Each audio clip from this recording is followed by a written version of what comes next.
In part one, our exploration landed us in Tokyo, Japan, where we sat down with Seiko, a dance instructor in Tokyo, Japan, who's traveled to DC and fell in love with DC Gogo. We discovered that there are several Gogo events that happen every week, but now it's time to bring it all together. We sit down with some DC Gogo legends to find out exactly how that happened. This is part two of Gogo Tokyo, a live from the district exclusive.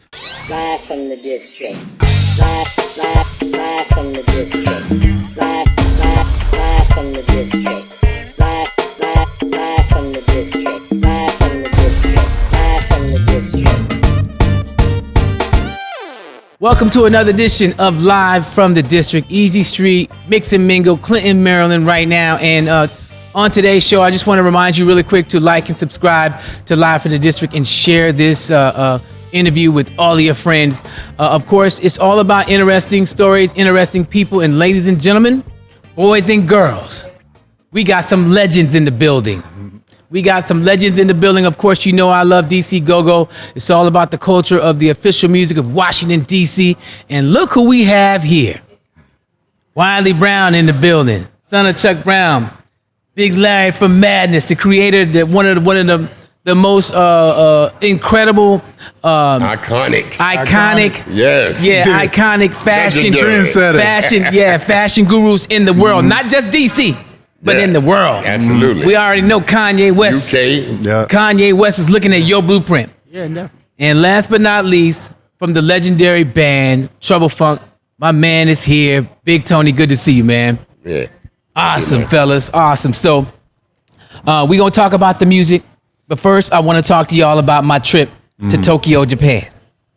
So I go over there and I meet these folks. Shout out to Seiko, a young lady who came here to DC. Yep. Larry, you met Seiko at the Safeway barbecue battle. And on the Black Lives Plaza. Okay, Black Lives Matter Plaza, yes. Going with EU. So I saw her video on stage performing with EU, and I'm like, who is this young lady? I found out that she's Japanese. She know all the songs. She know all the dances. So I decide, I go to her Instagram and I see these videos. I decide that I want to try to, find out what's going on with this connection between DC Gogo and Tokyo.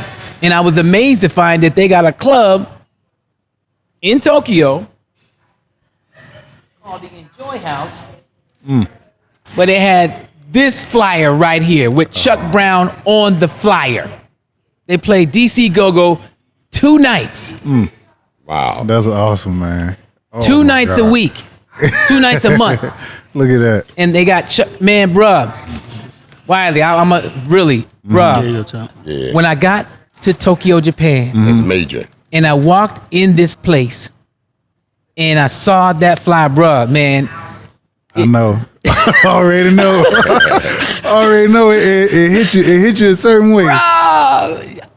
I was just like, what's happening here, bro? I was like, just to see Pops all the way over there, and then to find out that there's such a deep history between DC Gogo, Chuck Brown, and Tokyo, Japan, it's crazy to me, man. Yeah, it's crazy. I know my father, he loved that culture so much, he toured over there multiple times, a few times. And, Okinawa, Tokyo, Osaka, Japan, all of these different places that, even when I was baby, he was overseas, in Japan, getting it in. And it's just, I know that they love the culture so much, they enjoy the music and they appreciate it, even though totally different part of the world. But, the fact that, my father and Trouble Funk went over there and, they love the music so much that they hold on to it as, almost as if it's their own. Right. They have totally, because when I saw how they was doing the dances and how they had the albums and all of this, and Tony, when I saw you, I saw you in Japan, I mean, just all over the place, I was like, that is so wild to me, man. Like, how do you think this happened, man? As far as them really, what was it that you think that made the Japanese gravitate to DC Gogo? What was it? Well, I think it all started with a lot of some of our DC fans guys in particular going to the military over there and taking that music over there with them. You know, I've heard so many stories, man, from people like, yeah, man, I took your tapes over there when I went to boot camp, you know, in the UK, and, you know, they loved the music and blah, blah, blah, this, that, and other. So back then, man, it's like, Gogo, you know, the good Gogo, I'm saying, the real authentic Gogo, right? If you got something hot, it spreads like a disease. It just spreads. You don't need no radio, none of that. No. It just spreads, man. Yes, and it lasts, you know? Right, and this is way before the internet. It was spreading like that. Wow, wow. Yeah. So Gogo is the original internet. Hey. The radios would get it first, but they'll play it last after it already hit over there in the UK. Right. Yeah.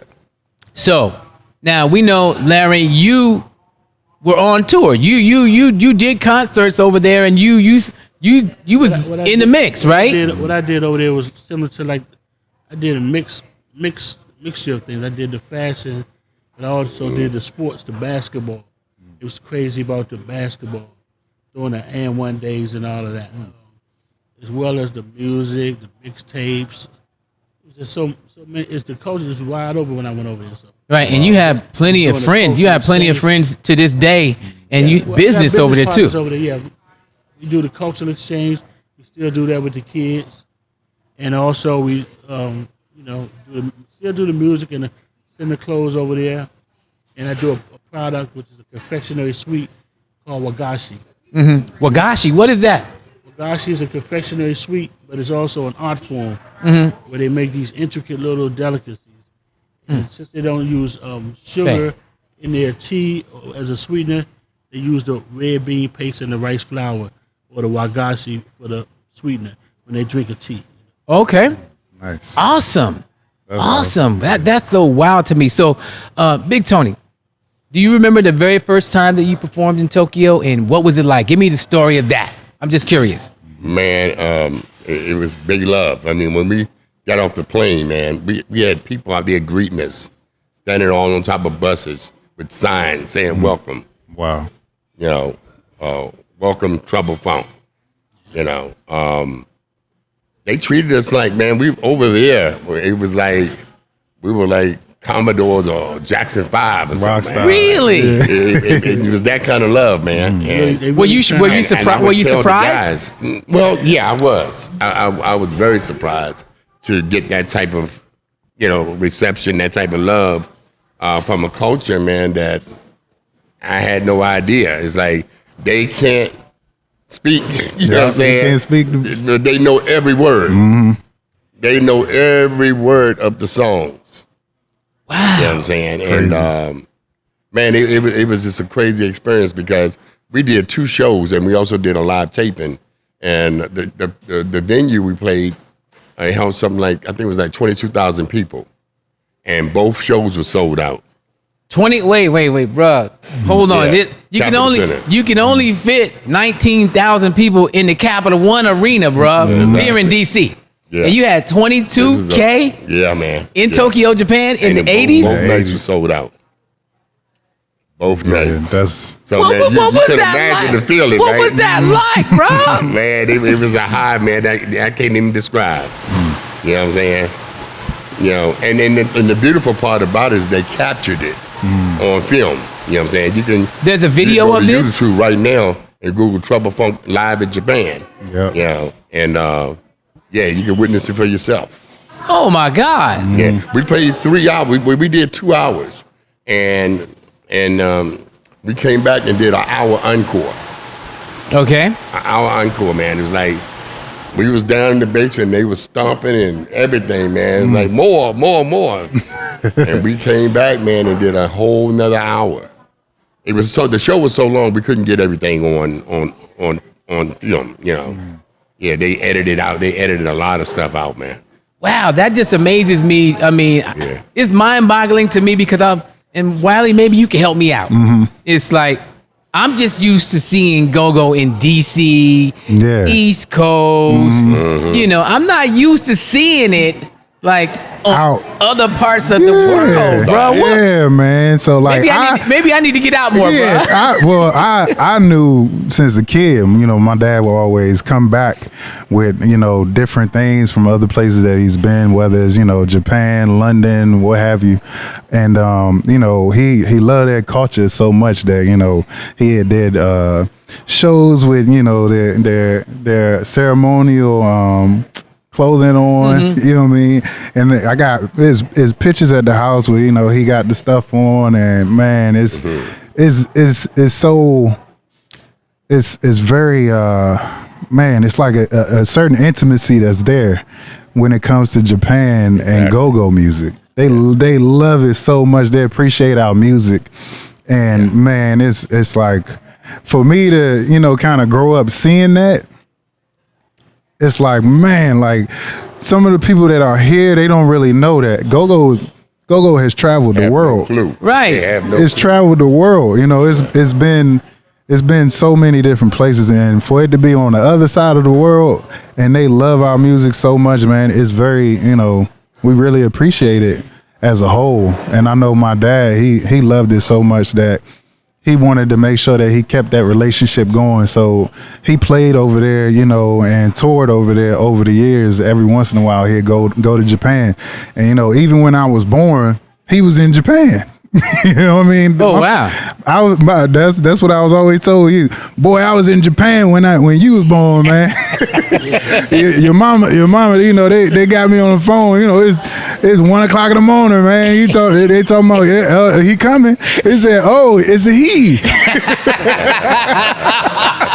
They thought they was gonna have a girl, man. You know, they didn't want to know the gender or what have you. Right. But he said, oh, he coming out swinging, all right. That's what I'm talking about. He said, so, you know, and then I remember this time I was 5 years old. It's probably the first birthday I ever remember. My father, he's coming home from Japan, and me, you know, I'm just used to, oh, where daddy at? We're like, Mom, where daddy? And he's in Japan right now. I'm like, where is this Japan place? Because I want my dad back. Damn it, Japan, give me my daddy back. Yeah, so he comes home, and I remember this main reason why I even like the color green. But he came home, and it's the night of my birthday. And, you know, it's you know, in the middle of the night, and he comes home, everybody happy. Oh, daddy home. He's like, hey, he said, somebody got a birthday.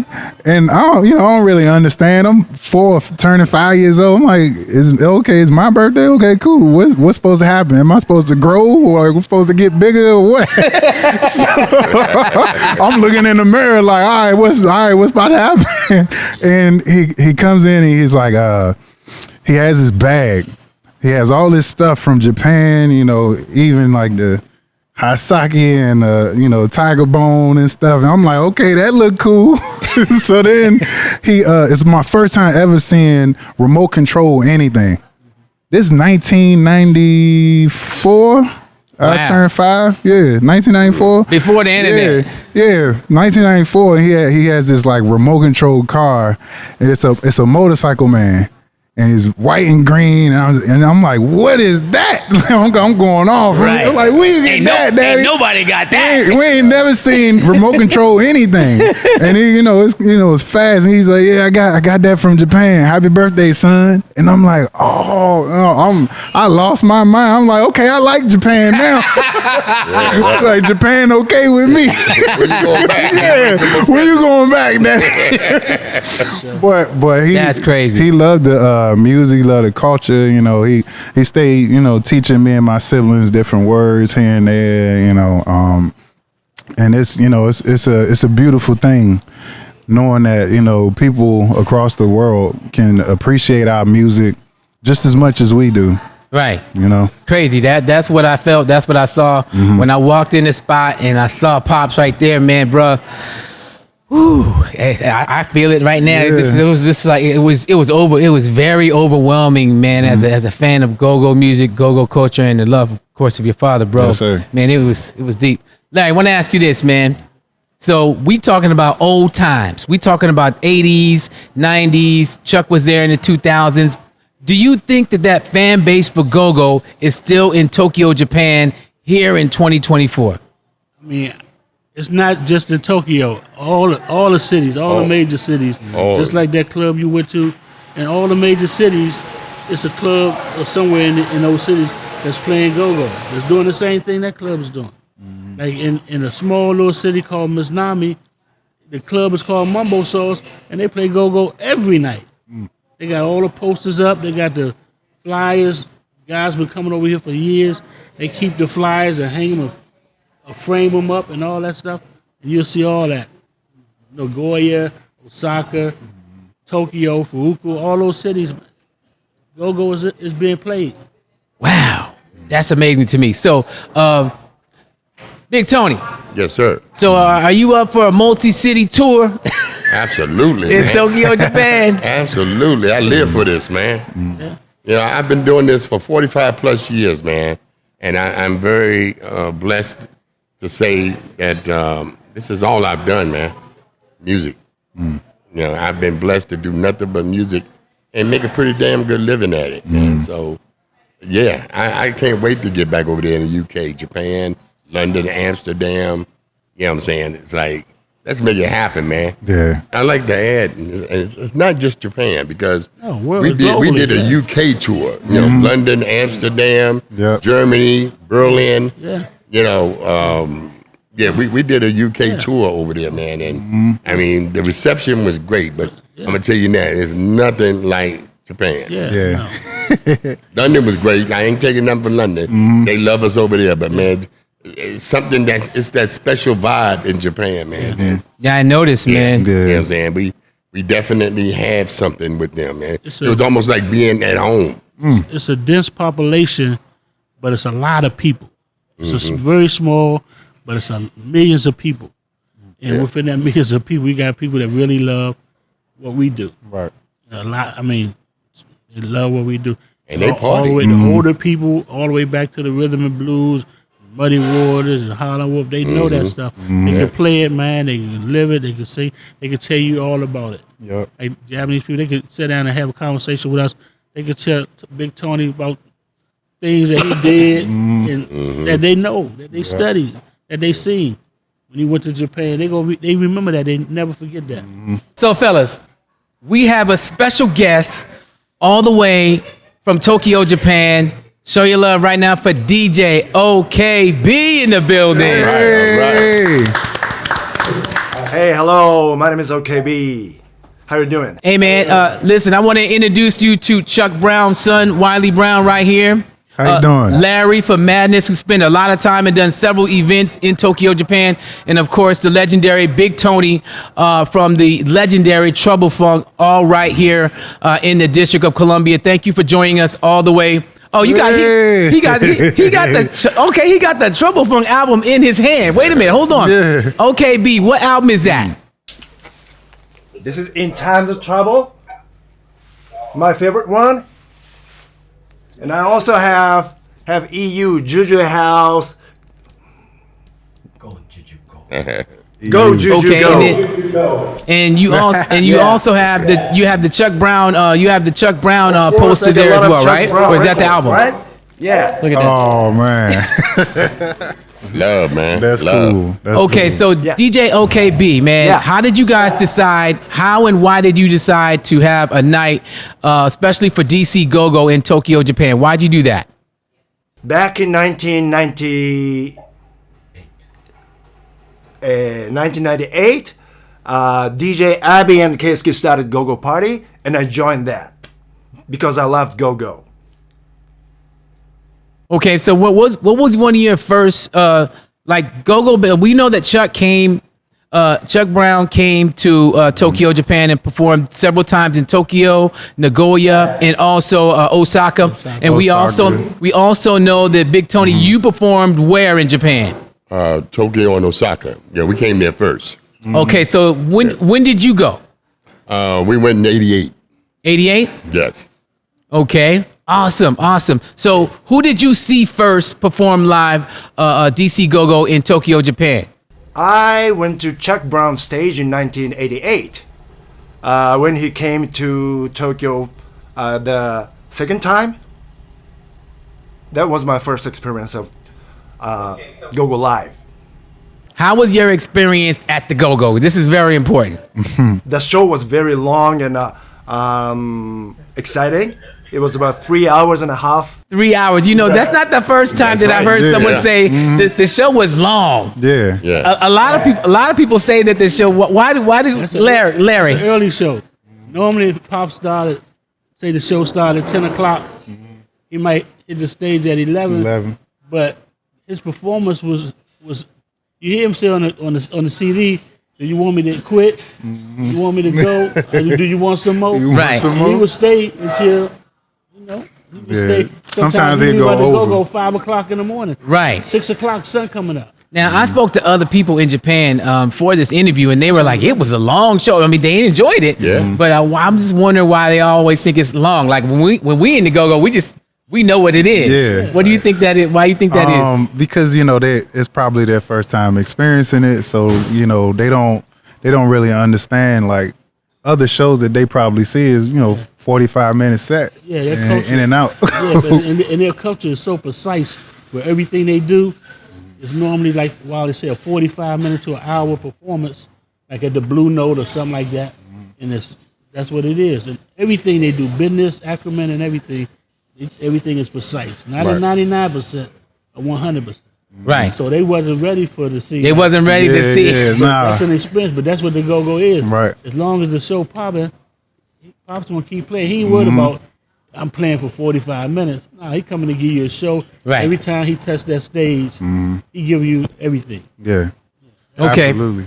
Okay, B, man, back in Japan. Question for you, bro. So, do you remember the night that you saw Chuck Brown perform in Tokyo the very first time? Yeah, but it was about 20, more than 20 years ago, so I don't remember a lot. He played We Need Some Money. It's obvious that DC Gogo has a fan base in Japan. The Japanese love DC Gogo. How and why do you think that happened?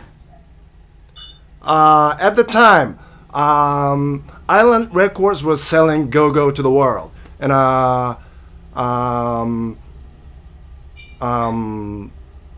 in Japan too, it was becoming very popular. Okay, so when I was in Japan, you guys gave me a couple of items that I want to share with you guys. Cool. Okay. Okay. B, remember the gift that you and Go and Seiko gave me in this bag right here in Tokyo, Japan when I came? Do you remember? You gave me a gift before I left Tokyo, right? Yeah? Look at this. Music magazine. The music magazine. Hold on. I'm going to pass this around. I want everybody to see. Big Tony, that's you right there, bro. Yeah. They got you animated. I know, right? Hold on. Wow. That's crazy. Look at that. It's crazy. That's cool. Yeah, that's you. That's a young Big Tony. Yeah. Listen, then they got Trouble Funk right here in the music magazine. Wow. That's classic right there. It is. Yeah. And I'm not sure if that's not Chuck on the cover there. That's not Chuck on the cover of that right there. But there is so much. When they gave me these crazy. magazines, man, when they gave me these magazines of DC Gogo and I saw this, like it was like ridiculous, man. I was like, what is this? What am I looking at? What am I looking at? Wow. That's awesome. That's crazy. But I think this is a testament to the music, the official music of Washington, D.C. Absolutely. I mean, for these folks to have, our legends, Right. in magazines in Japanese. That's like That's love, man. bro. This is like one of the love right wildest there. things I've ever seen That in is my crazy. life, bro. Yeah. Okay, so Big love right there. Big Tony, how did it make you feel to see yourself animated like this in a Japanese magazine? Pass that to him. Man, And that's for you, by the way. That's for you, bro. Oh, man, thank you. You get to keep that. That's for you, bro. Yeah. No. Now, I haven't seen the magazine, but I actually seen the pic of the magazine. Animation. So, this, man, it's, What year magazine is it? I don't know. I can't read Japanese, bro. like I said, it had to be somewhere around 88, something like that. 88. Yeah. Yeah. But March 3rd. man, it's, March 3rd, 88. They got go-go bands Yeah. yeah. in Japan. Yes. Absolutely. And I did not know that till, Yeah. bro. Listen, look at this CD. OKB right there gave me this CD. Wow. That's Go ahead. crazy. Go ahead, man. Wiley. You know, sometimes they would send us stuff of, you know, like They would send pops. They would send my father stuff of, you know, like them doing like a music video to Bustin' Loose. Yeah. Or you know, even when like some of the bands started like formulating, they would keep my dad updated or send Tom some stuff so my dad could get to it and, you know, just see it. And he always appreciated, you know, all of the love that he got over there. And every time, like even when I was born, my father was in Japan. During that time when I was, you know, when I was born, my father was in Japan, and it's just, you know, he loved their culture so much. Yeah. And he would, you know, teach me and my siblings, you know, different words here and there. And, you know, like, Really? yeah, man. Are you serious? Absolutely. Like my father, he was very smart, man, and well traveled, you know, and he would learn their culture, and he got to the point where, you know, he even did some of his performances in their in the karate. Kimono. Really? suit. Chuck in a kimono doing go-go. Yeah, Oh my yeah. God. Where are those pictures, man? Yeah. You got pictures? Yeah, Who? but when Wally and them was very small, Mm-hmm. I used to come visit Chuck. I mean, he always had sake in the house. Yeah, Hasagi. He put the hot sake. See, So- Wally was like 5, 6 years old. So he put the pot on the stove. Really? Go to the He would pull out a hot sake. Wait a minute. pull the tiger bone. You can hear he kept some tiger bone with him. Kept it. Yeah. Kept some tiger bone. I brought this so What y'all is- can see that, man. What is this? tiger bone? Yeah. Okay. Yeah. Okay, B. Yeah. Can you see this? He really loved You know what this Yeah. is? I can't see it. It's Japanese whiskey. Oh, really? Really? Surprise. No, Chuck Brown's Japanese whiskey. Yeah. Chuck Brown. What? Chuck Brown's? Wait. What? That's his dad. That was my father's, you know, from back in the day. Wait a minute. So you mean to tell? I thought, because I can't read Japanese. Yeah. So this is the official Chuck Brown. He had plenty. No, he always Oh buying. my God. He always Back then, buying. he had plenty of sake and Japanese liquors in the house. Yeah. No doubt. He And if kept people them. come over, And yeah, what he gonna do? He gonna put that pot on? He pull it out. You know, what y'all want, man? You want a hot of this? You want a shot of this hot sake right here? he said, I got me some tiger bone. You know what I mean? I keep me a little something in the house. Okay. And when I was a kid, I used to try to sneak some because I always wondered, like, what is that? Like, Right. what is that stuff? But I ain't gonna lie, man. I used to try to sneak this as a kid. Okay. just to check it out. But That's wild, I always man. thought it was cool, man. He'd come back home and like teach us different words. You know, ashite my shoe. Ashita mashu. Ashite my shoe. Ashita What be mashu. about? Minisan kanbanwa. Okay. Like different. Wow. Yeah, konnichiwa. You know, he Okay, teach us okay. different words. You and teaching stuff. me right now. Yeah, man, and really that stuff embraced the stuck culture. with me. It always will stick with me. Wow, that's crazy. So how is it, OKB, on Gogo night in Tokyo, Japan? How is it? What kind of crowd do you get, and what is the vibe like? I'm just curious. People who like go-go music, and we play a lot of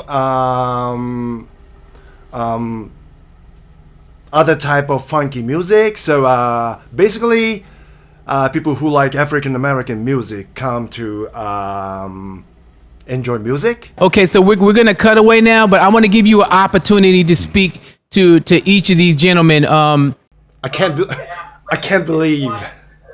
Okay, you have questions for for Big Tony or for can't see him. or for Wiley? Big Tony, I can't believe I've been a big fan of Travel Funk, Big Tony, and TF Crew. And how are you doing? Are you playing now? Oh, absolutely, absolutely. We're still getting it in, still smoking. Oh, still smoking. And yeah, are you coming to Japan? I hope to. I hope to be coming real soon. Yeah, please. We are waiting for that. I can't believe. Yeah, let's make it happen, man. Yeah, Travel, say what? Oh wow, He got them Yeah, I all. would love to come back and drop the bomb. Drop the bomb. Yeah, come to drop the bomb.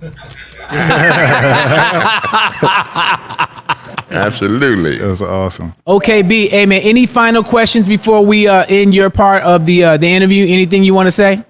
We got a lot of Gogo fans in Japan. So when you come to Japan, we're gonna definitely be there to drop the bomb. Oh man. Yeah. Hey, okay, B man. Hey, appreciate you, man. God bless you, bro. I can't wait to see you. Of course, you know I'm coming back Thank over you. there, man. Thank you. Give it up for Right. DJ OKB. OKB. All the way from Tokyo, Japan. Yes. Arigato. Arigato. Live from the district. Live from the district. Live